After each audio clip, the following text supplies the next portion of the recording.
Hi, this is John Barnes, and you're listening to Cop On. A very warm welcome to Cop On Podcast. I've written a bit of an introduction, but I've sort of half written it, and I need to preface the introduction with a couple of points of information that you need to know when about the introduction. So the first one is Euler's identity is a mathematical formula that I just discovered yesterday by Leonhard Euler. And the equation is often called the most beautiful equation in mathematics because it links 5 fundamental mathematical constants. E, which is Euler's number, which is the base of natural logarithms. I, the imaginary unit, where I squared equals -1. You're as lost as I am, because I don't know what that means, but it sounds beautiful. So I is the imaginary unit.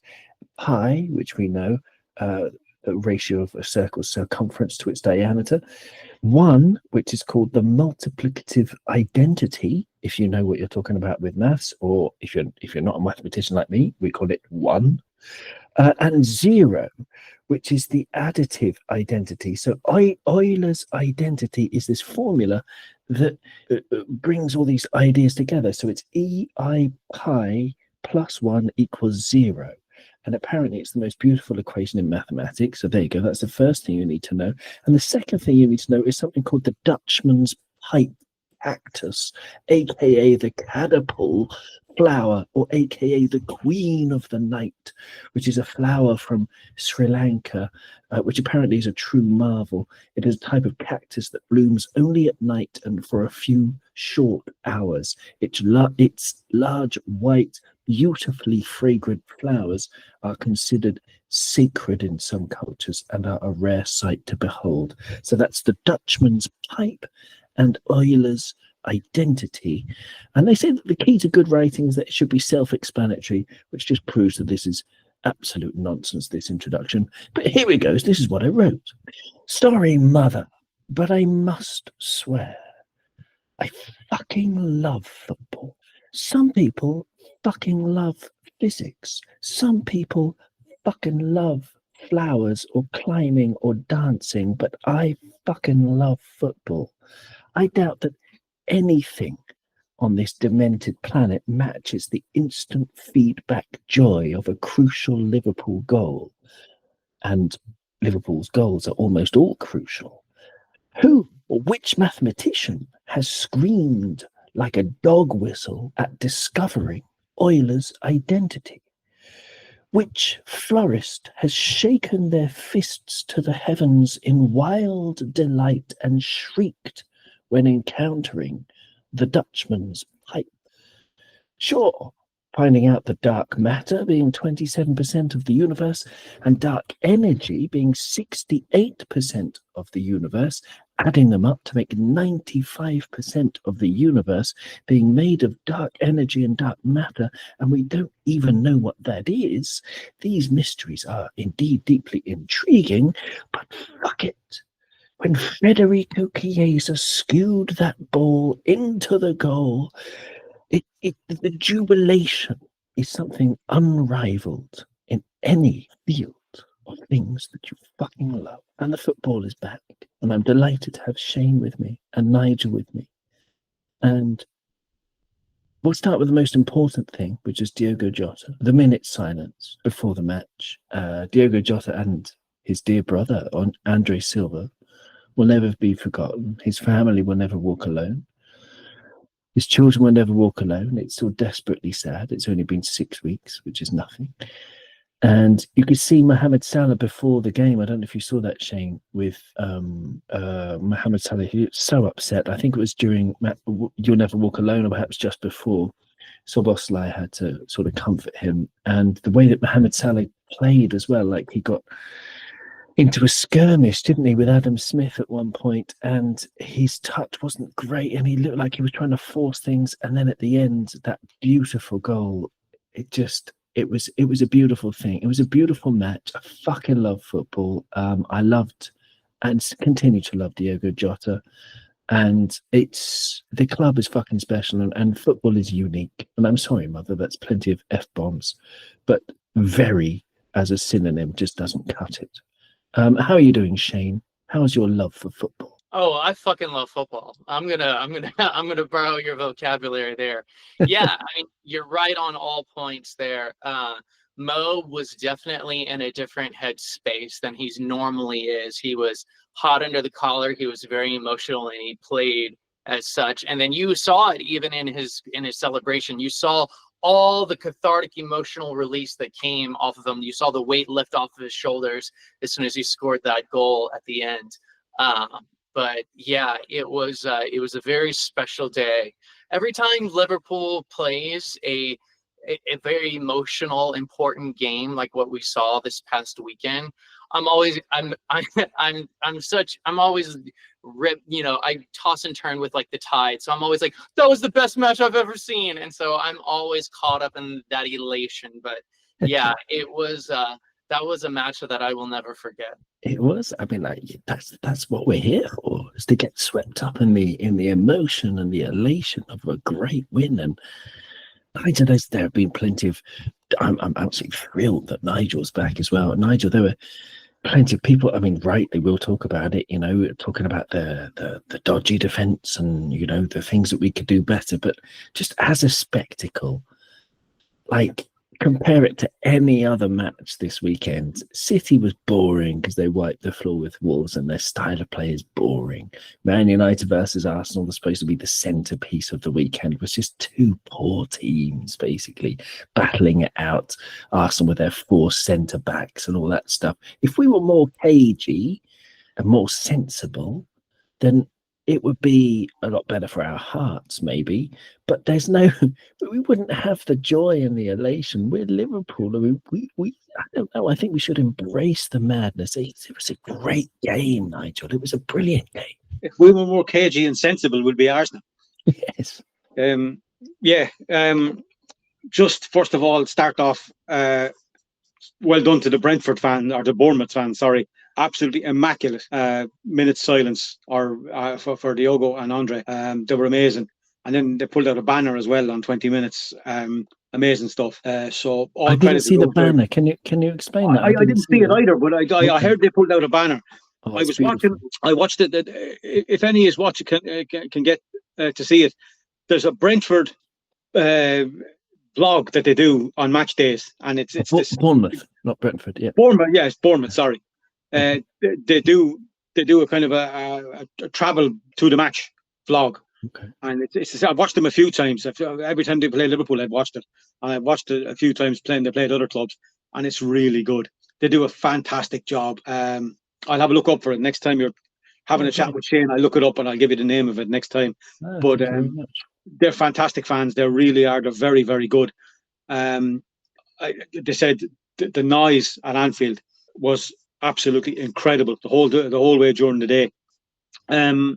Our fans were, as always, immaculate.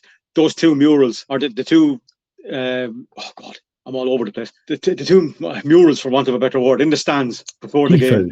Yes, yeah, before the game, in the main stand for Diogo and in the cop for Diogo and in the main stand for Andre Silva looked absolutely sensational. Mosaics, perhaps. Mosaic. That's the word I was looking for. I just couldn't. Sorry to everybody for that. I'm sure there'll be a few more stumbles. I mean, join the club. Me too. Yeah, but just was amazing. I'm sure our new players felt 10 feet tall. I'm sure all the players felt 10 feet tall, getting a welcome like that, and knowing exactly where they could be with our fans and what it means to be a Liverpool player and what it meant to be a Liverpool player from the past. Unfortunately, with Diogo and with others who have passed, there's nothing like it. I've been to a few games where it has been the remembrance of a former great. I was at, notably, Tommy Smith. When Tommy passed, I was at the game where the Anfield paid tribute to him, and it was amazing. It's the way we play. That's how we play, and you know what I mean. I wouldn't change it really. I don't think, because I think we're only going to get better. We'll get Ryan Gravenberch back next week. The only thing I would say, we'll have to, with our fullbacks and the way it had been, one push, one stay, not both go bombing, because that's what happened. We got caught with far too many men forward. we've got to be a little bit more sensible. This is the thing we'll have to talk about in more depth as we get through it, and we'll go through the highlights, and we'll go through them chronologically. I've got the highlights on the screen that I'm sharing with Shane and Nigel. We will describe them as we go for you beautiful audio listeners. In the meantime, audio listener, whoever you are, wherever you are, welcome. You're absolutely welcome. Do get in touch, coponpodcast@gmail.com. I will reply to every message. And if you want to join our WhatsApp group, just let me know. And there you go. It's 15th of August 2025. Dominic Szoboszlai got our Premier League season underway. Packed Anfield, the noise before the game, the roar, the excitement, the emotion, the passion, everything. And we will, I was planning on leading with talking about the racism thing, because I think that's the sort of second most important thing that happened after Diogo Jota and the tribute. But I want to end on that, so I'm not skipping over it. I actually want to spend some time talking about it, but at the end of everything, because I just want to talk about the footy first. So it was Liverpool who kicked off and lost the ball within 10 seconds. Bournemouth were, they were very well set up, Shane, weren't they? The way that they closed the spaces in midfield when we had the ball, there wasn't much time, but people are talking about Florian Wirtz I heard some people say he was terrible on some YouTube channels. He wasn't terrible. He was okay. It's just like, he was doing his best in very short spaces, and there were small spaces all over the pitch because of the brilliant setup and fantastic work rate of Bournemouth. They worked so hard, Shane, didn't they? They deserve a lot of credit. Yes, their midfield press was impeccable. They put us under pressure.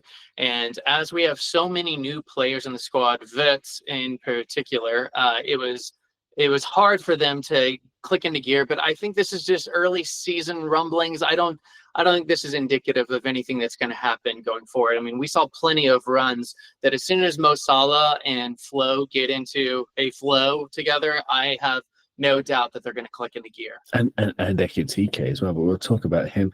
The first highlight of the match of something that happens is on 3 minutes and 26 seconds. There was a very, very high ball that Virgil van Dijk was under, and Virgil takes a touch and hooks it with his left foot to Hugo Ekitike, who chests the ball down with his back to goal on the edge of the centre circle, and immediately looks to the right wing and Mo Salah, and he plays a lovely pass, a sort of 20-30 metre pass along the floor to Mo Salah, with Frimpong absolutely bursting past him on Mo Salah's right. And that bursting, overlapping run from Frimpong as Salah gets to the edge of the box with two Bournemouth defenders in front of Mo Salah causes them both to sort of, for a split second, sort of change their body shape, and they have to worry about Frimpong on the overlap. And that's something that's very important, because that gives Mo Salah the space. That little tiny hesitation from the Bournemouth defenders allowed Mo Salah to take a touch onto his favourite left foot and have a shot at goal. And it was a bit of a camera save from Petrovic, but it was a decent save as well. But I'm going to roll that back because I've watched the highlights about 7 times. And I'm going to just ask Nigel to keep his eye on Ekitike there. So I've rolled it back to the point where Ekitike takes that touch on the chest. He controls Virgil van Dijk's pass and turns and plays in Mo Salah. And Nigel, I want you to watch what Ekitike does, because when he passes to Salah and Frimpong, Ekitike he's not sprinting, he's just running towards the middle of the goal. But as Mo Salah sort of gets into the box, Ekitike puts his arm out and he sprints in such a clever way behind the runner who's supposed to be tracking him. So he ends up being completely free by the time Mo Salah takes the shot. And if Mo Salah learns that about Ekitike, Shane was talking about Wirtz linking up with Salah, and I suggest Wirtz can link up with Ekitike as well. But Mo Salah could have definitely played in Ekitike then, and that's something that Mo Salah can learn as well, because Ekitike's movement, Nigel, is just, it's a joy to behold. Yeah, I thought he was excellent yesterday. That's the one thing I noticed about him in the community shield, charity shield, whatever. He moves very well. He lays the ball off. He controls the ball. His touch is very good. He lays the ball off and he just goes. It's constant. And if we can get him kind of basically in Bobby mode and get him to cover across the defence, and then stick in like a man coming in behind him as well, our press will be an awful lot better for it. So if he can work across the line and stop them coming out, we'll be better. He's very, very impressive yesterday. He was. But I don't think I have doubts whether Mo gets 10 shots like that. I have doubts whether he passes any of them, to be perfectly honest with you. Yes. That's his thing. That's his thing. Cut inside from the right-hand side, open up the body and try and curl it into the top corner. Yeah. I mean, he did put his hand up by way of apology because he got the shot wrong. But I do get the impression that maybe that's what Ekitike will have to learn is just don't even bother making the run, mate. No, but I hope he does. I hope he does keep making the runs. That was just 3 minutes 44 into the game, and that was Liverpool's first bright moment. It was a decent save in the end. Decent, like sort of 6 out of 10 save. You would expect him to make it, maybe 5 out of 10 save. In terms of the spectacularness of it, you would expect any keeper to save that, really. The next highlight again involves Mo Salah. 4 minutes 26 seconds. Mo Salah trying across from quite near the touchline, had level with the edge of the box, and the cross went in, and it was pretty much free header. I'd forgotten that. From Virgil, who had stayed up from the corner. That was from the resulting corner of the Salah shot. Virgil is the top scorer of any defender for headed goals, but he still doesn't score enough, Shane, does he? He needs to score more, even though he's the record holder. Yes, I think he should score more given the amount of opportunities he gets, especially from our corners. But I think in this moment in particular, right at 4 minutes and 38 seconds, correct me if I'm wrong, I think if he were to leave it, it would be a better ball for Ekitike, but I could be wrong. I think you're absolutely right. We can see in that replay there, yeah, there's someone coming in on the back post. And actually, Ekitike is right behind him as well. Yeah.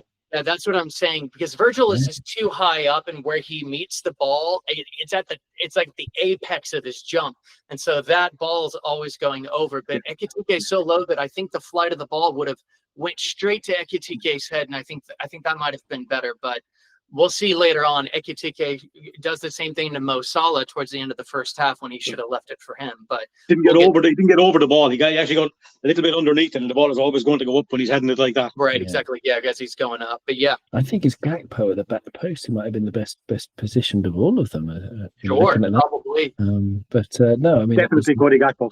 Yep. It was. Yeah, maybe but Gakpo in the third replay that we watched doesn't look ready. He's not expecting the ball to be missed by Virgil or anything. Bournemouth had their first chance of the match. Following that, it was a breakdown Frimpong's side and a cross in from Trufair that found Bournemouth player. Was that Semenyo? It looks like, yeah, Semenyo at the back post, who wellied it over the bar. That was a big chance, but if you look at the XG, not one that strikers are expected to score with, being the angle of it and everything. It's not like a massive chance. It was a difficult one, but that was not bad. That was 6 minutes 12 seconds. Semenyo versus Kirkes, Nigel, in that first half. He roasted Kirkes, and I'm not going to blame Kirkes for it. I'm not in the slightest. It's just Semenyo's a brilliant player.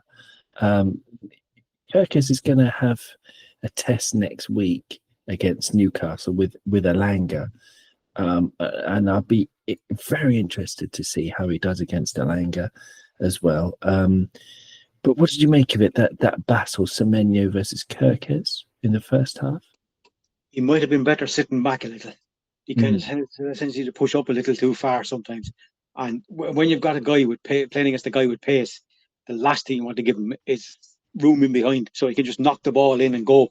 That's the one thing that you really fear as a defender is pace. You know, if you give the less space you can give somebody, the better. Now, if that means calling one of the midfielders back and kind of doubling up on the guy, but you can't. You can't keep pushing up and letting the guy keep knocking the ball behind you, or get or a midfielder or a goalkeeper even knocking the ball into space when you're caught 20 yards too high, and letting the guy with afterburners just run the legs off you. Yeah, I mean, he's such a good player. I'd love to sign him, man. I've been saying it for a little while. Semenyo. Two power players, Semenyo. Yeah, he came to my attention, I think it was 2 years ago, and he's just gotten so much better. He's only 25 years old as well. It's good age range for us. But there you go. Iraola was disappointed with the finish, but he was applauding the move. And let's talk about it now, because the highlights have gone there. 28 minutes, Anthony Taylor stopped the game because Semenyo brought to the attention that he'd been racially abused, and this is something that became part of a police investigation. And it's like, there's no excuse for it anywhere, racism and singling people out and abusing people based on the color of their skin.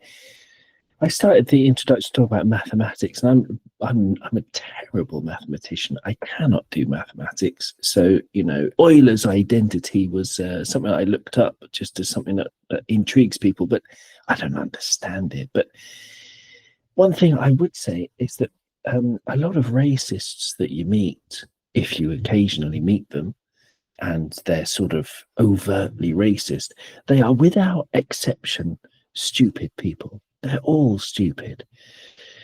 But if you know any racists out there, then perhaps they'll be able to do this mathematical equation, right? Okay, which is something that I got from a book called A Short History of Nearly Everything by Bill Bryson, which is an amazing book.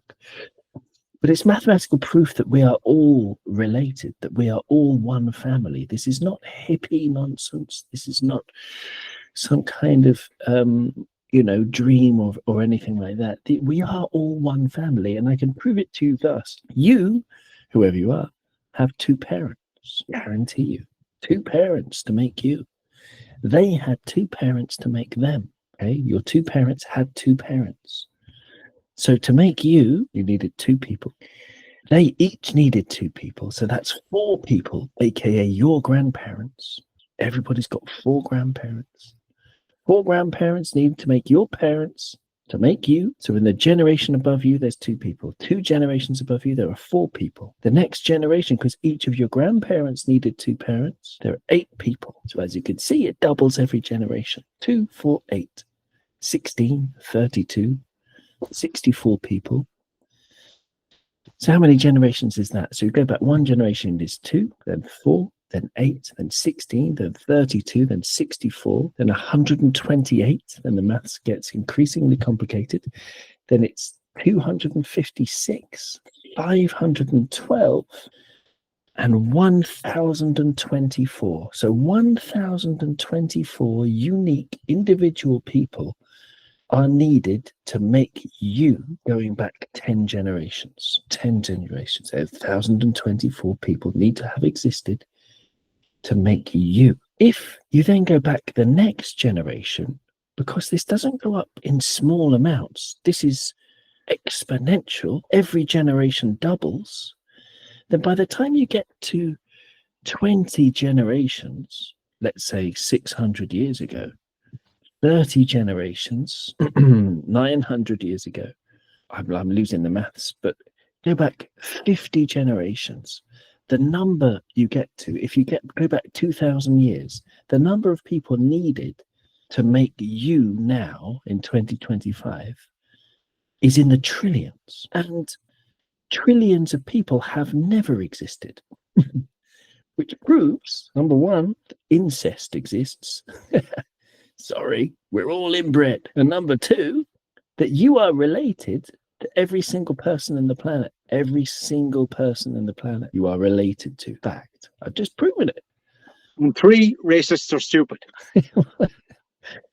Yeah, exactly. Racists are stupid. But But you can see the point is that if you can, I don't know, maybe you can't reason with these people. It's just some absolute fucking prick. Again, using that word, and I'm not going to apologize for it because big prick doesn't work. There's no exception for it. There's no excuse for it. There's no what if and is that. There's it's just so sad. And I just wish in this celebration of football, and more importantly, a celebration of somebody's life and a collective mourning and the collective grief and the collective, I don't know, moving on together, and this positive spirit, again, it's just been ruined, not ruined, but soured and tarnished. There's just this speck of sand in the oil of yesterday. It's just horrible. Shane, do you have any thoughts on the that twat? Excuse my language. I didn't want to insult any twats out there, but I wanted something more insulting. But yeah, hello. I agree. It's fucking stupid, and yeah, you're right. You're ruining on a day of all days, on a match of all matches. Like, we are literally trying to honor Diogo Jota's life, and then you're doing this, and so it's just so infuriating to do that. But then not only that, but I've read online from people around that, like, this guy usually does this at matches, that he always thinks that he's like helping in some way by like whenever a player's close, for a throw-in or anything else, like just screaming at him, yelling at him, throwing his chewing gum or whatever else, that he's in some way, shape, or form helping, which is just so far from the truth. But just it bewilders me, and it's upsetting, and it more so your analogy with like the sand in the ointment. It's a piece of shit in our sandwich, and like, you don't want to eat any piece of food that has even the tiniest bit of shit inside of it. And so, yeah, it's irrehensible, it's unexcusable, and it makes me feel very ashamed. Well said. Nigel, what would you like to say about it? Well, as far as just to say to Shane there, Shane, you shouldn't feel ashamed. You should feel disappointed, I think, in that the fact that this clown said what he said. And I'm happy that it was sorted out quickly. He was taken out. Hopefully he won't be allowed back in again. And that Semenyo posted afterwards some great words about the Liverpool fans and how he was treated afterwards. And that's not our club. That's not our club. On a day that the first day of the season, when we're paying tribute to Diogo Jota and Andre Silva and welcoming a team who showed ultimate respect to our former player, that this clown goes and does that. It's absolutely ridiculous. I hate racism. There was a girl I worked with was racially abused one night because she wasn't Irish. And I basically told the guy who was Irish to get out and don't come back. But like you said, these people are stupid. And I think he was in again the next day because xenophobia exists. Yeah, it exists. But if there's one club that just, like, you just don't get what it is to be a Liverpool fan. It's mind-blowing, isn't it? He had apparently, allegedly, had a no room for racism patch on his shirt. And it's the same person. Like, it beggars belief. And yeah, this xenophobia, racism, outright racism as well. It's sickening. But the reaction of Liverpool fans have been good, from Semenyo saying himself, from the Bournemouth fans as well. And we absolutely reject that guy. And you're right, a lifetime ban is definitely what this guy deserves, because he should be nowhere near our club. You can just while on the subject of Bournemouth, that YouTube channel is called Back of the Net. Excellent, thank you. Back of the Net, the AFC Bournemouth fans page, basically. But it's very good. They're good. They're good people. I really enjoy it. Thank you so much. Worth a look. Thank you so much. And on Semenyo's reaction when he ends up scoring 2 goals, doesn't he? Man of the match. I mean, I know they gave it to Ekitike for a goal and an assist, but as we'll see, the assist is just a simple pass really to Gakpo. But Semenyo was clearly the man of the match. It was an amazing performance, Shane. He was brilliant. Yes, he was. He definitely deserves man of the match above any other player on both teams. And honestly, after going through an incident like that, yeah, for him to then go on and score 2 goals, I predicted at the beginning, before the match, that we'd win 4-0. But given the course of the events of the game, I'm happy that he got his 2 goals. He deserved them. Yeah, damn right. Yeah, good on him. But okay, the football restarted again with a Liverpool corner after 30 minutes, 23 seconds. Wirtz is taking the corners now, which is quite interesting. And 34 minutes, 18 seconds, there was a ball played down the channel for a Bournemouth attacker to keep in, Evan Nielsen, which he did. Kirkes was the nearest defender. And Evan Nielsen was able to sort of knock it towards the edge of the box, the side of the box, if you like, to a Bournemouth player who then skipped past the tackle. I think it was Gakpo coming back. Gakpo and McAllister coming back, and the Bournemouth player, I think it was Adam Smith on the underlapping run, pulled it back. It was a great pullback, and Bournemouth, the player, shot it straight at Alisson, really, who then released Szoboszlai to start a counter-attack. And the ball was played forward diagonally towards Florian Wirtz, and already the ball is on the edge of their box. Wirtz has 2 Bournemouth players around him, and they managed to crowd him out on the edge of the box and clear the danger. But Wirtz doesn't stop running. He comes back and he does a sort of quick counter press so that the ball only goes out for a throw in to Bournemouth. But it was end-to-end stuff at that point. Florian Wirtz, what did you make of his debut, Nigel? There are a lot of people saying he didn't do an awful lot, but then these people are not, they're not used to watching games really. They'll watch the ball. They won't watch the little bit of movement off the ball or the little hoe in on the ball. He worked very, very hard. You know what I mean? These are all opposition fans saying he did nothing. No, Gyökeres did nothing today. The other guy they put on for United, Benjamin Tesco, he did nothing either. Wirtz worked very hard, and the fact that he didn't actually score a goal is the problem with these guys, because they can't analyse anything more than, this guy was paid a lot of money to score goals. Not necessarily true. He's been paid to be an important player and a linchpin in the Liverpool team and a kind of a fulcrum to build our team around what we already have. And to be getting the criticism he's getting after one game, which he ran 11.3 kilometres, more than anybody else on the pitch. And he only played, I think, 60 minutes. It was 81 minutes. 80 minutes, right? Okay, but still, he still ran further than anybody else on the pitch. And for the criticism, for getting the criticism he's getting, completely unwarranted. Yeah, I agree. I mean, he didn't score, he didn't assist, but he had 3 key passes, which was equal most, along with Cody Gakpo. And he played 10 minutes left, 15 minutes less than Gakpo. He had 3 key passes. He did manage a shot. It wasn't on target. But 73 touches of the ball. And if you compare that to Mo Salah had 50.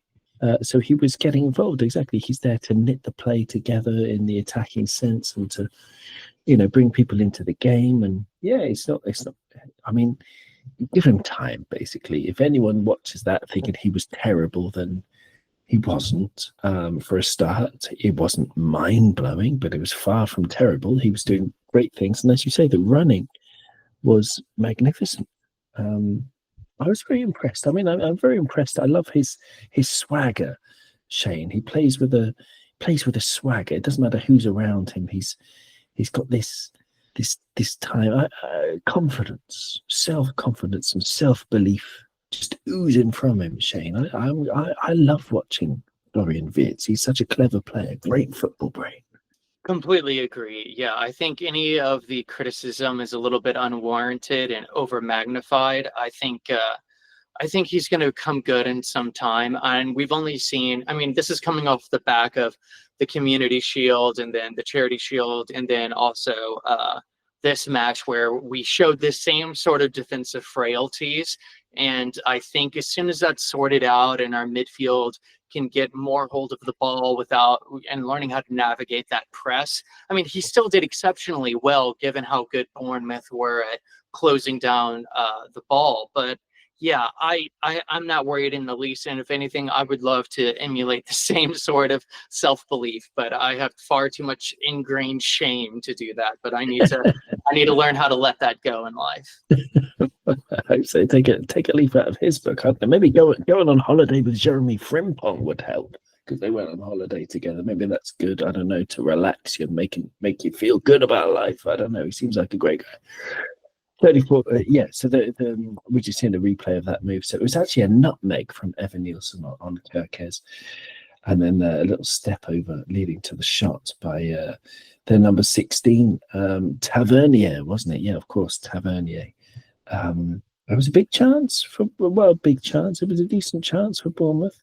Then on 36 minutes 11 seconds, Liverpool playing little 1-2 passes. Ekitike dropping deep, finding McAllister, and McAllister does what McAllister does, plays a pass that looks simple, but it's not. It was a give and go with Ekitike.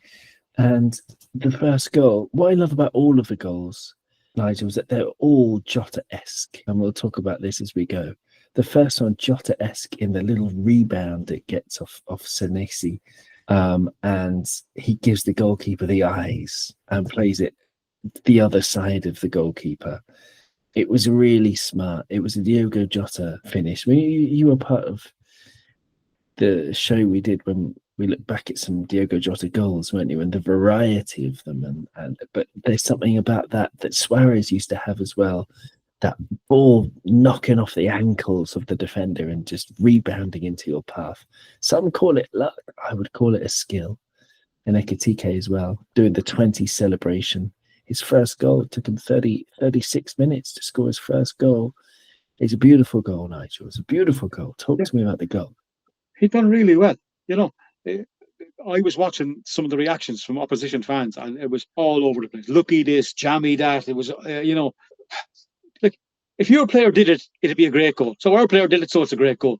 Anyway, look, he tries to nutmeg the guy, and your guy shuts his legs, and it comes back off Hugo's shins, and suddenly he's through. And it's a calm finish. He watches the goalkeeper. The goalkeeper goes down and he passes it either side of it. Look, keeper moves to go, thought he might put a disguise on it and hit it into the far corner, but he didn't. He saw the keeper move, and look, the keeper's after moving onto his right foot. Hugo has seen it. Look, little look, saw him moving and just passed the ball into the corner. That's taken advantage of a bit of luck, but in the finish, clinical, very, very clinical finish. Opposition fans are always going to complain. If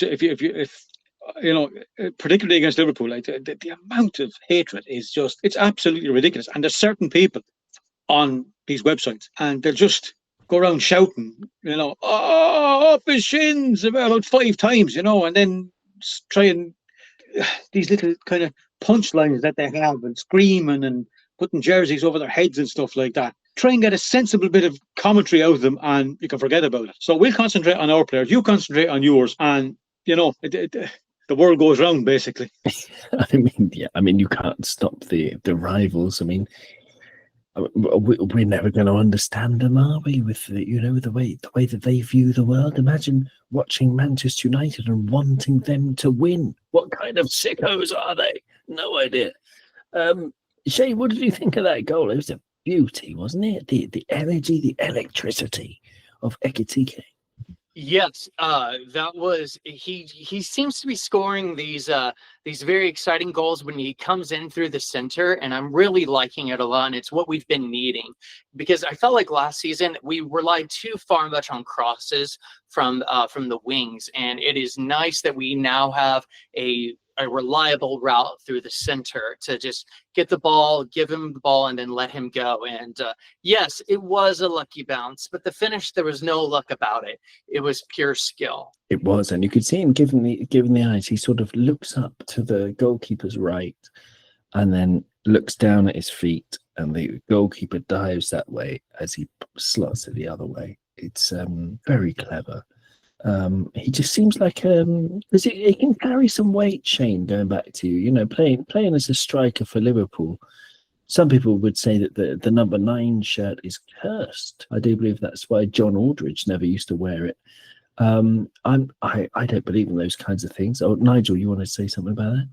Yeah. Although rate, because his hero was Roger Hunt. Okay. Yeah.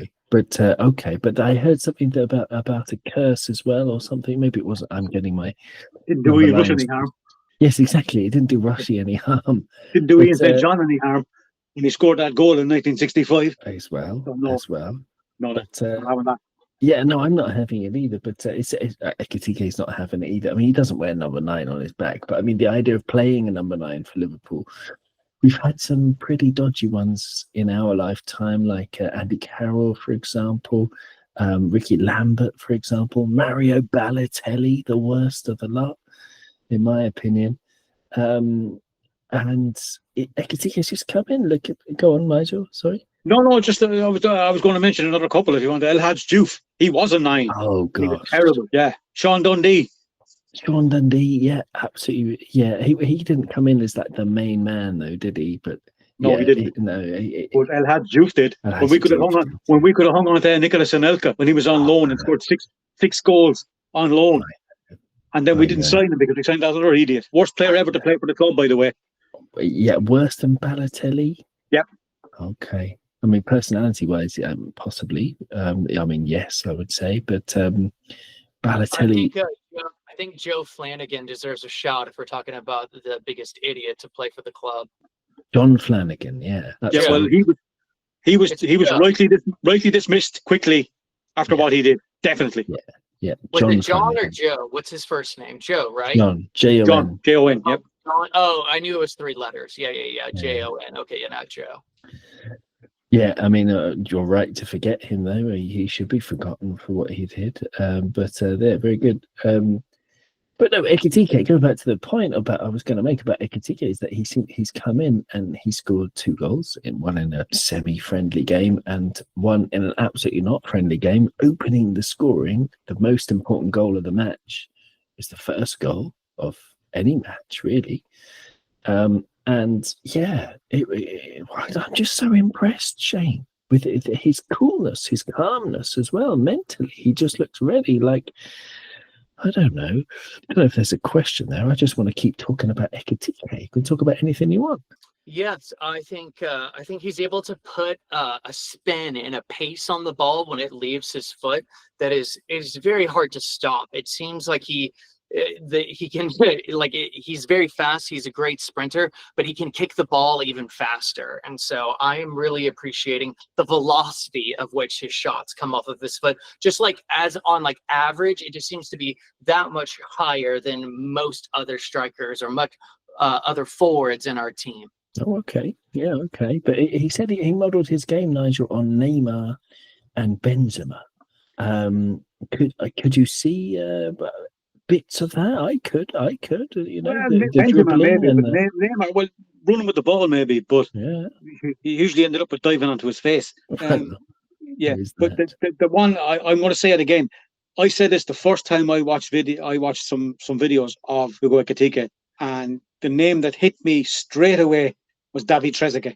Tall, lean, nice. Able to run with the ball, pacey, and could finish. I could see bits of Henry there as well, but Trezeguet hit me straight away when I was watching him. Yeah, we'll see. We'll see if he gets to be as clinical as Trezeguet. Let's hope so.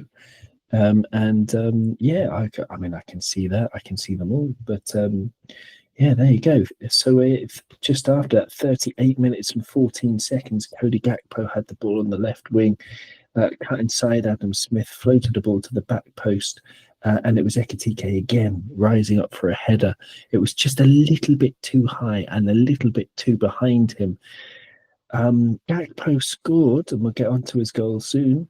Apart from that, he was involved a little bit in the game. I'll try and bring up how many touches of the ball. He got 60 touches, which is very good. But he had only 18 touches in the first half. So I think Slot changed something at half time with Cody Gakpo, because at half time he had only had 18 touches of the ball. It was the lowest in our team, and he ended up with 60. 72.4% possession, 3 shots, 2 on target, 1 goal, and 3 key passes. So he ended the game with great stats, Shane. So I don't know what happened at halftime, but it seemed to release Cody a little bit. But you think that with Ekitike, as his reputation grows, as other teams learn very quickly that this guy, they've got to find a way to stop this guy. They've got to find a way to stop Wirtz. They've got to find a way to stop Salah. You get the feeling, Shane, that he's going to have more space. No, Cody Gakpo. And I'll ask you both about this, actually. What do you think about this? What do you reckon, Shane? Like, is Cody Gakpo, is he the one who's going to profit most from the fact that he's going to be the most underrated of our attacking four? I think so. I think he will be the least targeted from defenses and might be the least marked. Because, I mean, obviously, no one is going to try to leave Mohamed Salah free. And then with Ekitike in the form that he's in, they're going to be watching him. And so, I mean, obviously, Cody Gakpo will be marked, but I think he might have more freedom and more movement to cut in from the left wing, like what he did for the goal right after halftime, and then go center. And so, yeah, I mean, and we also know that his right foot can unleash a missile. So, yeah, I'm looking forward to Cody Gakpo getting more and more shots away. Yeah, would you say that's something we can be unanimous on, Nigel? That he's the one who's going to get the most amount of space? You're on mute, I think. If you could look at the second goal, yeah, we'll get there. Yeah. Maybe. No, there's just something I want to, in relation to Cody. You don't have to. I can remember the goal. So there's something in relation to. So can you come back to it when you come on to the second goal, and I'll do it then. Okay, we'll talk about it then. I'll ask you about Cody Gakpo then. Oh yeah. Okay. Absolutely. Oh, something to look forward to. That's quite an intriguing one. That's like a sort of what they do in box set series, isn't it? They sort of leave a cliffhanger in there. Okay, to keep you watching. Okay, great. So I look forward to that. But let's keep going chronologically with these highlights. It's just one just before half time. Bournemouth swung a very high ball into the box with 1, 2, 3, 4, 5 Bournemouth players around the box. Two of them inside the box and 3 just outside the box. And it was a header that was won. There were bodies flying all over the place. And then the ball came out to Gakpo, who does this little Cruyff turn. And because Bournemouth have been attacking with 1, 2, 3, 4, 5, 6, 7 players, there's now a massive break on for Liverpool. Gakpo plays it forward to Mo Salah on the edge of the box just before half-time. He cuts in on his favourite left foot, his famous left foot, and it gets swamped out because it's a very good tackle by Adrien Truffert, who had a good match against Mo Salah in general, and it was a good cover-up. Follow-up challenge. Ekitike, again, in that same move, in that same break, has found a lot of space in the middle of the goal, which is very promising. But Nigel, I thought Truffert was very good for Bournemouth. Thought he had an excellent game. He was one of their better players. Like, he kind of kept Mo a little bit quiet. Now, we didn't help ourselves when we kept kind of giving the ball away a lot. But the guy looked really accomplished. Looked very good on the ball, good passer, good energy, got back, did a fine defensive job, and even tried to attack a bit as well. So I thought I was very impressed with him. I thought he had a great game. Yeah, for the French national team, they've got Hernandez at left back, who's a very good player. But he's getting on a bit. I think he's like 30 years old, and otherwise, I'm not sure who the French national team have got going into this World Cup year at left back. And I would imagine that Truffert is in with a shout of playing his way into the French national team. But there you go. So then it was half time. So presumably, there was still time for Bournemouth to break just before half time, and they managed to get right back to the edge of the box and get a shot off. So all of that action happened in 20 seconds, like end-to-end stuff. And then the ref said that was enough. These highlights are from NBC, and you don't get to see the excellent move that led to the second goal. If you give me a moment, I want to find it, but I want Nigel, you to tell me what you. We'll go with these NBC highlights for now. So it says 48 minutes and 19 seconds on the clock. Ugo Ekitike is in the. Yeah. Did it just come on there? I missed that little bit. Did it just come on there? It just starts there. Yeah. Unfortunately, right. Was there something you wanted to talk about before this moment? Yeah, there was. Okay, well, I tell you what, I'll find it then. And then No, it's all right. I can describe it. Up to the point where he is there. He had started out near the edge of the box and then actually pointed into where he is now for the ball to be laid in there. And he got the ball to his feet, turned. This is what I want to say about Cody Gakpo or anybody else, Mo on the other side, or Szoboszlai, or anybody else coming through the middle, McAllister coming through the middle. This is the difference when you have a guy whose movement is very good. And this is Ugo Ekitike.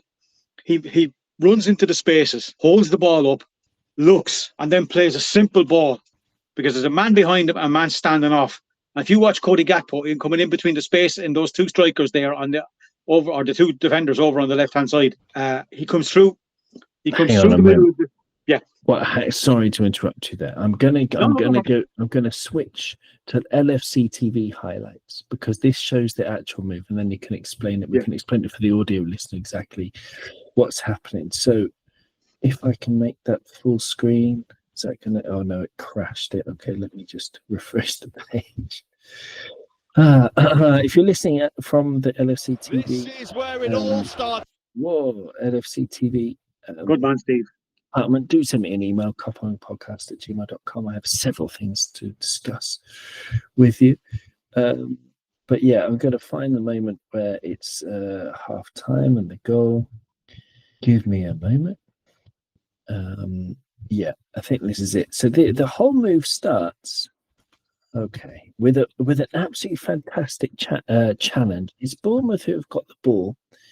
And it's Virgil van Dijk who just flies into this brilliant interception just before the halfway line.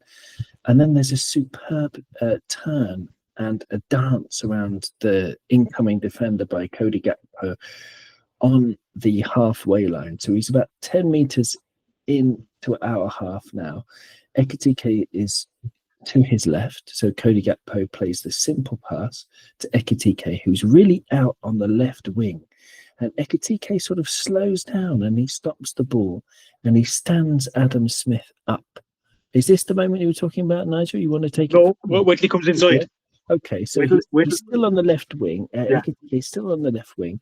He's squared up to Adam Smith, but the ball is now at walking pace. Both players are sort of at walking pace. And then Ekitike is doing a little shimmy. You don't know which way he's going to go. And he does a simple thing to move the ball back with his right foot. The outside of his right foot keeps it right next to his feet and plays it. Look at him coming through the middle. Watch him coming through the middle of the two defenders. He comes. I think he's going to come across the front of the second guy and then point into the gap. Just watch him point it when it comes back out. Watch him here now. There was a cross, just to explain for the audio listeners. So there was a cross that got defended well by the Bournemouth defence. Watch him making the space for Cody. Look, goes round the defender. There's the point. See, look, point into that area there to go across, to get behind two defenders and to draw the other man down. So he's going to have to come across. The fullback is going to have to go back, and it creates the space for Cody. That's absolutely right. And to explain for the audio listeners, so Ekitike was in a central position and he's pointing around the back of the number 6 into a blind space. And that means that the fullback, as Ekitike runs towards the sort of side edge of the box on the left wing position, again for Liverpool, with Gakpo outside him, Ekitike has now drawn the fullback in, who's and the centre back. So he's got his back to goal. So the centre back is behind him. Here comes Cody, and Cody Gakpo. Is that Semenyo that's switched off? I don't know if he switched off. Doesn't go with him. He doesn't go with him. It might be a tactical thing, but yeah, he doesn't go with Gakpo for some reason. So because Ekitike has drawn in the fullback and is able to keep the ball, it's a very simple pass. And Gakpo has a little bit of space, and that's all he needs. He does that little shimmy, the Jota shimmy around a couple of defenders and slots that ball home into the corner.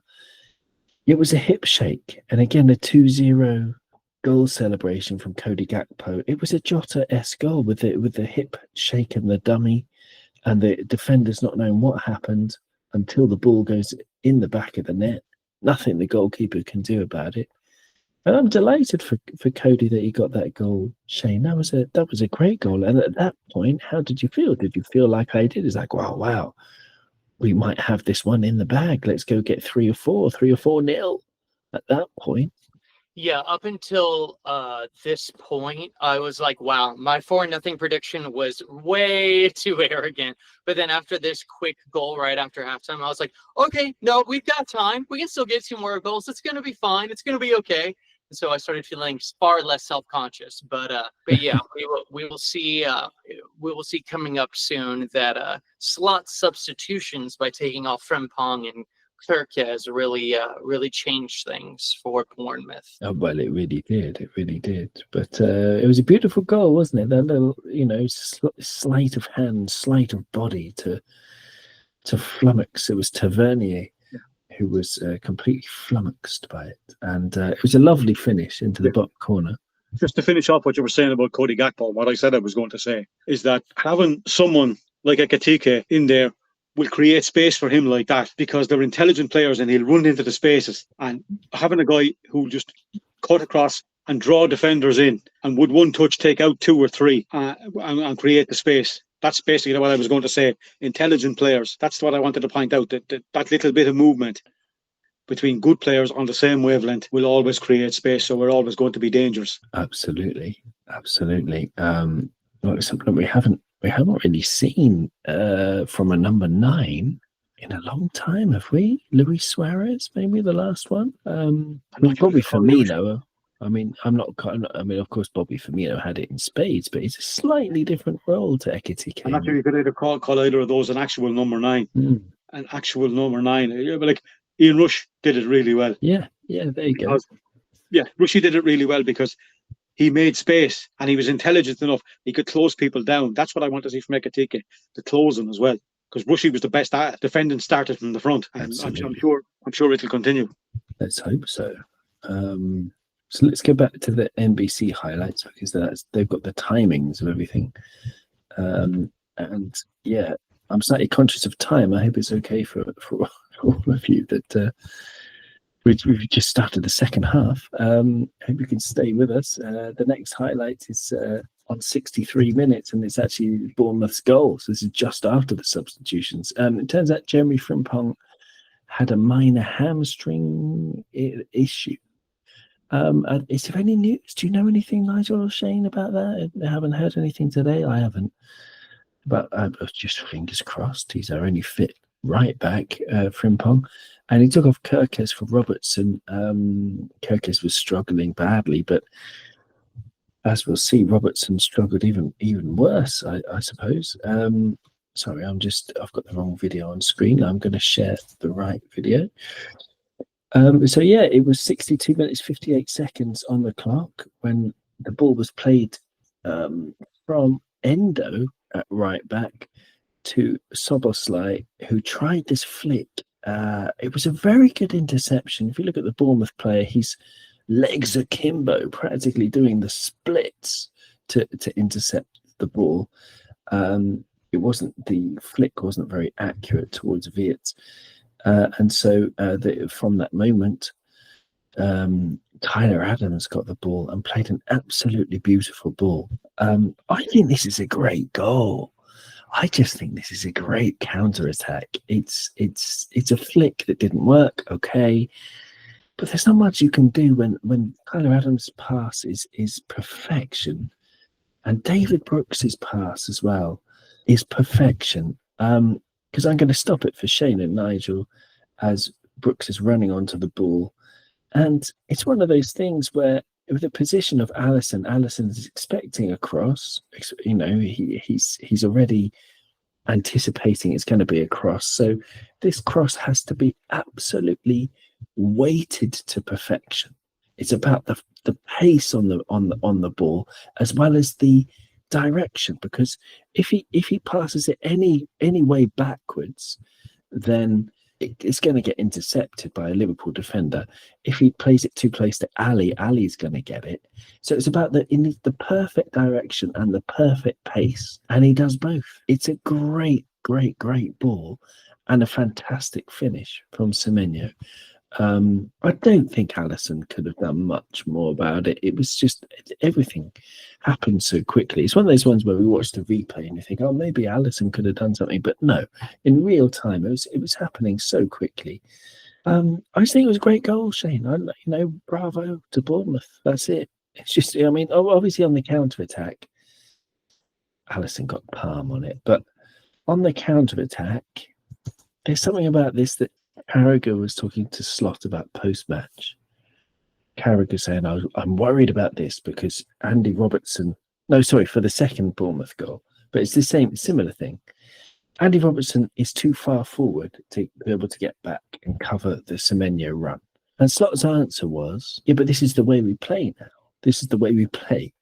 That, the flip side of it is, if Szoboszlai's flick had worked, Andy Robertson was in a more attacking position. So the Bournemouth players have to control Robertson because he's in an attacking position. Because they have to control Robertson, there's more space for Gakpo. There's more space for everybody else out there.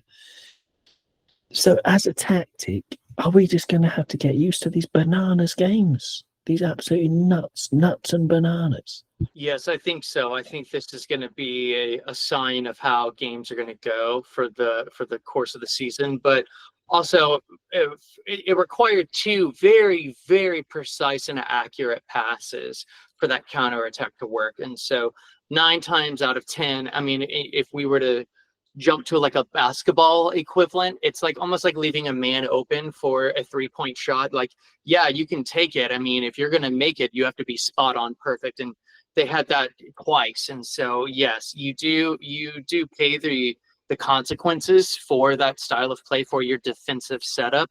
But also, I think Konate could have been in a better position as well. But I did hear that Konate also, I'm now re-looking at Konate's performance in a different light because I heard recently that he actually at some point in the match actually got hit in the gonads, for lack of a better term, and so that he was actually not quite himself for the rest of the match. So I'm like, we're pulling back a little bit on my criticism of Konate post-match. But yeah, he took one in the ghoulies. The ghoulies. I'll remember that. I'll steal that terminology from you. But yeah, I really do think it's less about our defensive frailties and the fact that they did 2 spot-on passes right out of the gates.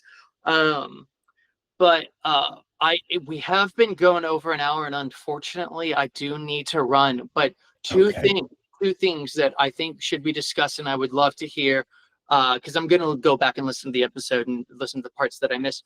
2 things. So one, you notice how they didn't have that handball incident in the highlights? You notice how they didn't have any of that? Because we completely missed that. That should have been a red card. And I think it was Brooks as well. So the one who put in the ball. So I think it was Brooks, but I could be wrong about that. I think it was Senesi, actually. It was Senesi. Oh, Senesi? Okay, number 5, yeah.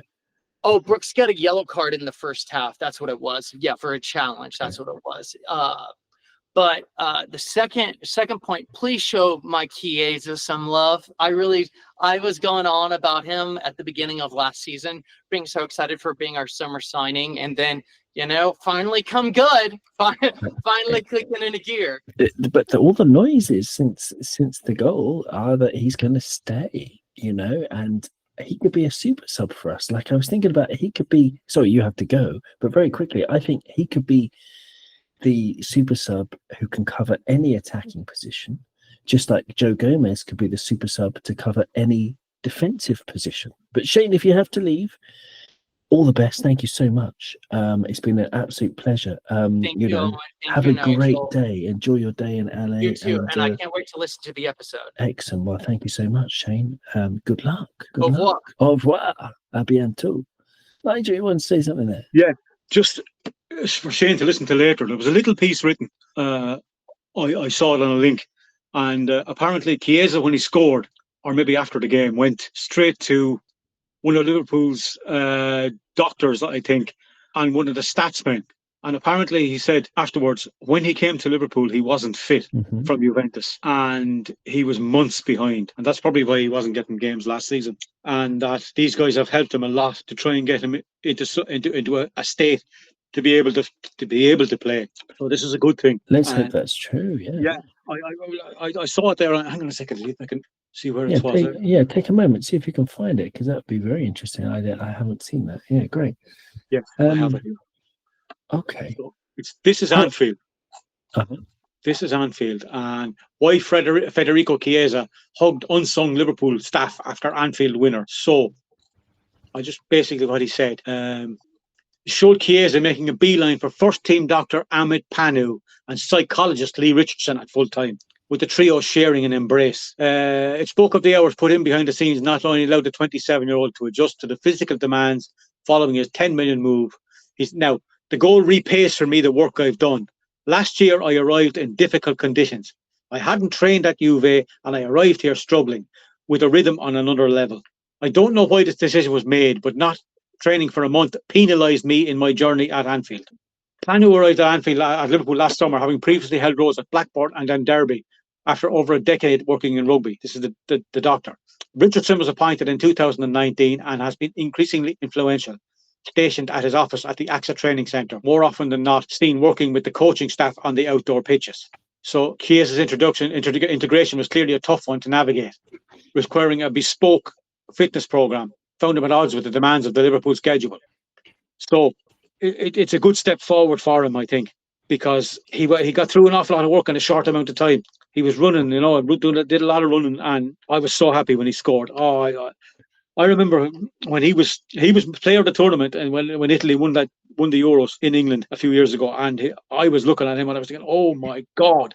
But I think he snapped his ACL. I think it was ACL, yeah. Yeah, and if we could get him 70-80% of what he was, he's got a huge part to play. He's an outstanding player, Federico Chiesa. And hopefully this is the start of him playing a big role in Liverpool Football Club. I mean, he came on in the 81st minute. He scored a goal. We'll get to the goal, and we'll talk about him more when we see the goal. But he had 7 touches in 10 or 15 minutes of the last, after coming on in the 81st minute, basically 9 minutes plus injury time. And he scored a goal with his only chance, and that's something that is very exciting. Because I hope, it's impossible to score with every chance you get, but I just see it as a place. There's a place in the squad for him if he's happy. If he's not complaining about not being a starter, then there's a place in the squad. The second goal comes after a woeful pass by Mo Salah, and this is the moment that people have been criticising Endo for being in the box at that point. Robbo for being in the box at that point. And this is the thing, I'm going to say the same question I asked Shane earlier. We're just going to have to get used to this, Nigel. This is it, because Slot wants us to score goals all the time. And bravo to him. But this is why I want Baleba, because at this point, where I've paused at 75 minutes and 48 seconds, Semenyo's got the ball on the edge of the D, basically. And Endo is already turning and running back and is also in the D of the Bournemouth box. And Semenyo's incredibly rapid, but I want us to target with a centre-back as well. I hope Leone's fast.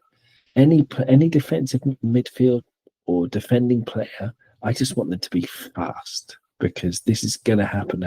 Newcastle are going to be licking their lips looking at this goal. What do you reckon? Yeah, hang on. Here it is. Watch this. Look, could you go back to that again for a second? Go back to the start. Semenyo's got the ball.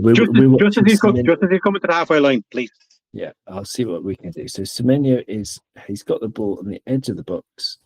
Now takes a spin. Yeah. Okay. Keep going. There, look. 2 touches. His second touch has taken him just inside the centre circle. Hang on a second. Look at Ibu. His second touch. Ibu turned his back and ran back towards the goal. Could you try and go to the ball? That's the first thing. The object is not looking at the man. The object is trying to get the ball. Mm-hmm. There's no tackle gone in there whatsoever. Watch it. Now, apart from he could have gone when he was standing where Semenyo is now, before he turned his back and ran backwards and give him a look, give him another 10 yards of space. Turned around. So, okay, let's just explain that a little bit. So, Semenyo is running into the centre circle. He's just arriving at the centre circle, and Konate, by that time, has turned and he's running back. So, Semenyo has just entered the centre circle, and Ibu is just about he's on the halfway line running Go to the ball. backwards. I don't think he should go to the ball there. I disagree because you've got two players to Semenyo's left. Semenyo is very, very central. He's basically running over the centre spot as we've paused it now. There were two Bournemouth players running to the left. If Konate engages with Semenyo now or just before, but Semenyo just passes to these people and then it's a 3-on-1. As it is, it's a 4-on-2. And that is a better situation than a 3-on-1. I think the big problem is that we've got, I think a defensive midfielder who isn't Endo. I disagree with Slot that Endo was okay to be in the box there. I think Endo should be out of the box. Robertson, maybe if we had the super rapid, Kirkes might be able to stop someone. I don't know. Who's going to be able to stop Anthony Gordon and Elanga doing the same to us next week? I think if he doesn't turn his back in the first place and puts in a tackle at to where Semenyo started the run, it stops that cross. It stops that pass out that way because of the angle he was at. It stops that pass if he goes for the ball in the first place. And even then, from where he was coming, that stops that tackle. I think he should have gone to the ball, and then he continues to half go to the ball and then run away. Like if you're going to, he tried to do something and ended up doing nothing 3 or 4 times. Well, giving him a brief. We've paused it when Semenyo is now approaching the box. He's only taken like 2 or 3 touches since the halfway line, and now he's approaching the edge of the box. And this is where Konate really needs to make a decision, but he just sort of runs past him and has this really like slow reaction to Semenyo cutting inside. I don't really know where Konate's going at there. It's very bad defending, and Konate ends up falling over. It's very bad defending from him, but the fact that it was 4-on-2 is, okay, a bit worrying because we need someone with pace who can cover more pace than Endo, for example. I think a player like just shut the space. Don't point. Shut the space. You see what it is? He's just pointing. That really annoys me. Really annoys me. He tried to go, then stopped, then pointed, then ran the other way. Yeah. I mean, I don't think it's just one of those moments where it's just bad defending. I mean, lots of defenders make mistakes. I think this is just a bad Ibu moment, and they tend to look, very obvious when he does them. It's just one of those. Yeah. So it was 2-2 at that point. Were you thinking the worst? Were you thinking we were going to lose? Were you thinking how are we going to wrestle the momentum back? Nigel? I was in the car driving home. And I had my area manager in the car with me. And she was just after my feed to LFC TV had stopped, and she had the video up on her phone of that, and that went in, and I wasn't pleased. For this, then I had dropped her off and was on my own way home. I was on my own at this stage. But were you thinking the worst? There was 88 minutes on the clock. Alisson has the ball in the centre circle, and the crowd is actually huge at this point. I'm going to see if I can put some volume on for a few seconds and see if it works. Can you hear the volume? Yeah. Okay, so that'll probably come through for our audio listeners as well. The crowd are really loud at this point, urging us on. It's a great touch. I'd rather he didn't do it. Teaser of a ball in. Chiesa! Aguero. I'm saving me and Alice for the back angle. Absolutely. I mean, I'll go on. I mean, I'm sure audio listeners, you've seen this goal a million times, but it was a great ball by Alisson. Really great ball by Alisson out to Szoboszlai. I just want to credit Ali with that brilliant pass. And then Szoboszlai with the great touch, the great cross. Iraola was not happy with the defending. He said 2 Bournemouth defenders should not have gone for the same ball, which is very true. Yeah. That left Chiesa, but it was a superb finish the way he leaned just back. Watch the back angle on the replay. I'll do that. Yeah, but I want to admire the knee slide. I don't like knee slides. I hate knee slides. I always think somebody's going to get injured, and he's done his ACL as it is. And I hate them. But that was epic. That was style. Oh, The way it was the way that the corner flag. There was a little dink on the corner flag as he did it, as he did it and turned at the same time. Yeah. That had panache. Yeah, it was That knee brilliant. slide. Absolutely delighted for him that he scored. It was amazing. I've been waiting for that for a long, long time. Any Liverpool fan or any player, any fan who appreciates a really, really good player playing for your club who's had a bad time and he gets that in front of the cop. It was an amazing goal. It really was. I'm delighted for him. And his face is full of emotion. He was saying his thoughts immediately turned to Diogo and Andre and Diogo's family who were there in the ground. And the fact it was, it's the 89th minute, 3-2 from 2-2, like there's a massive difference between drawing and winning the first game of the season. Psychologically, this is a huge goal.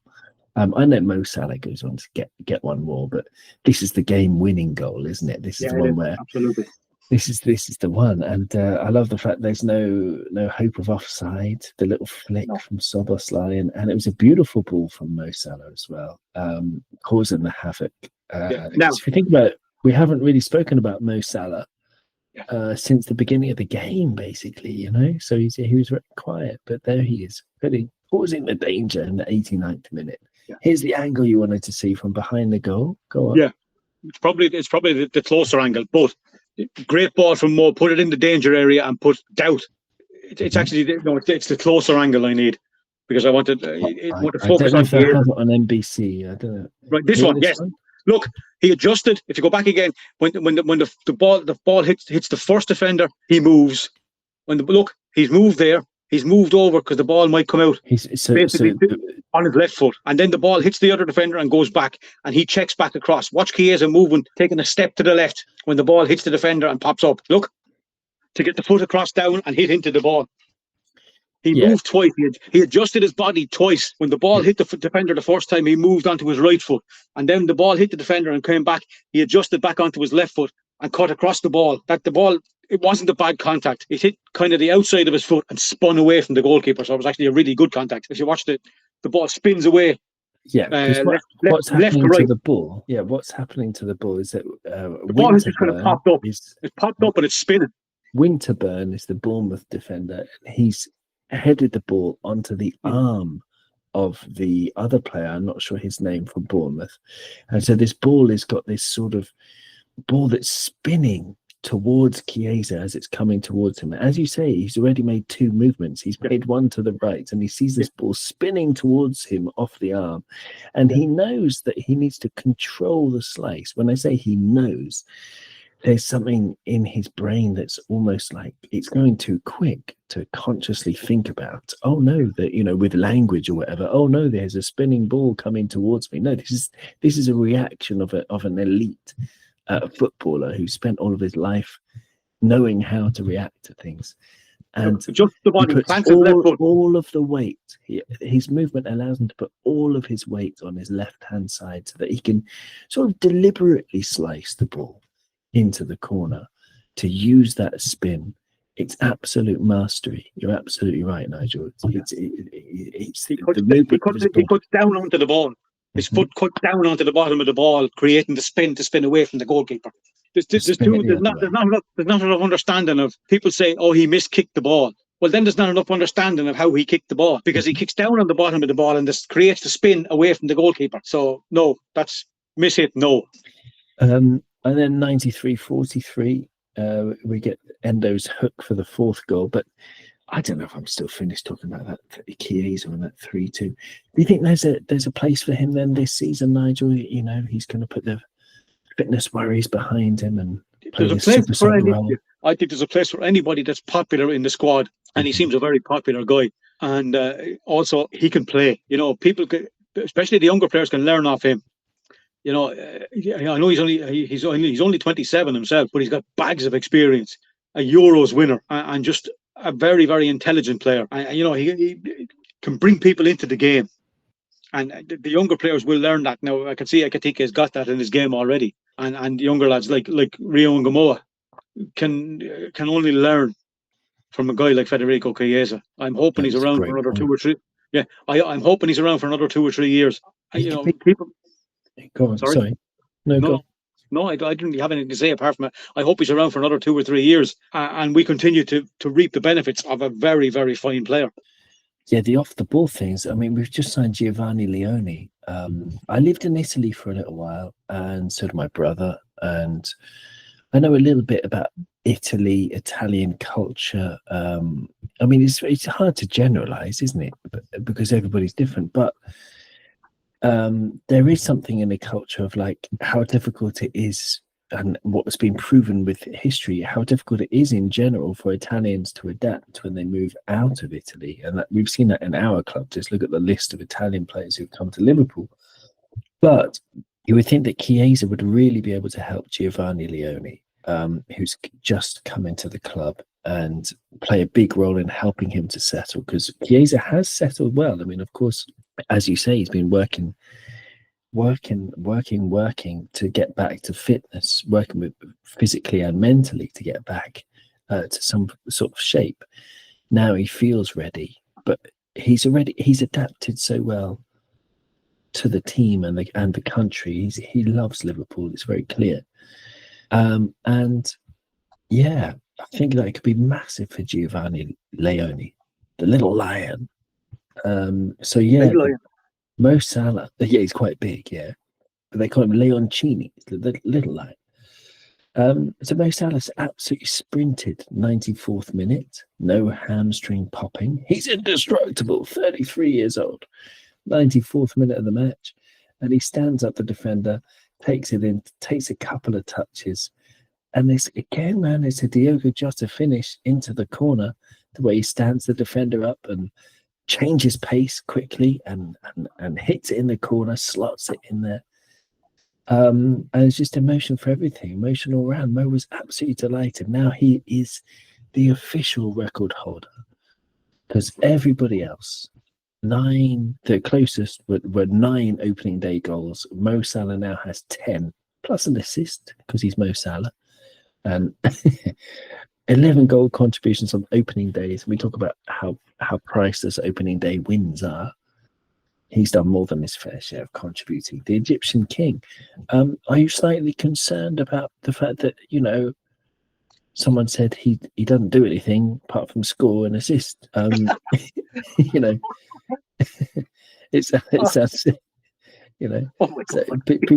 people are worrying about it. I don't know. Are you worried? Yeah. Where did this guy that said that get his lobotomy? Could you tell me? He's a Liverpool fan. That's insane. A Liverpool fan as well. But it was no, you kind of get the point though. The point is that I do.